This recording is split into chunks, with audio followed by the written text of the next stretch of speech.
তো hello everyone, আমি সকাল সকাল ঠিক করেছি যে আজকে আমের প্লাস্টিক চাটনি বানাবো। তাই আমের প্লাস্টিক চাটনি বানার জন্য ওখানে আমি দুটো আম নিয়ে নিয়েছি। সেই আমগুলোকে আমি চৌকো চৌকো করে কেটে নিয়েছি। আর এখানে দেখতেই পাচ্ছ আমি গ্যাসটা অন করে দিয়ে কড়াইয়ে খানিকটা জল দিয়ে দিয়েছি আর পরিমাণ মতো চিনি দিয়ে দিয়েছি, আর একটা এলাচ আর একটা তেজপাতা দিয়ে দিয়েছি, সামান্য পরিমাণে লবণ দিয়ে দিয়েছি। এবার আমি চিনি জলটা ফুটে উঠলেই আমি কেটে রাখা চৌকো চৌকো করে কেটে রাখা আমগুলো সেই চিনি জলের মধ্যে দিয়ে ভালোভাবে ফুটিয়ে নিচ্ছি যাতে আমটা সেদ্ধ হয়। তার জন্য আমি ঢাকাটা দিয়ে রেখেছিলাম। আমি ঢাকাটা আবার খুলে নিচ্ছি।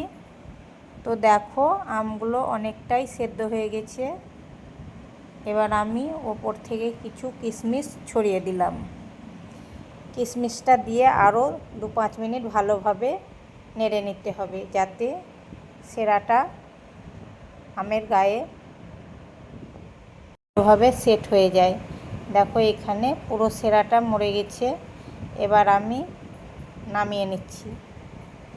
তা দেখতে তো অসাধারণ হয়েছে, খেতেও খুব সুন্দর হয়েছে। তা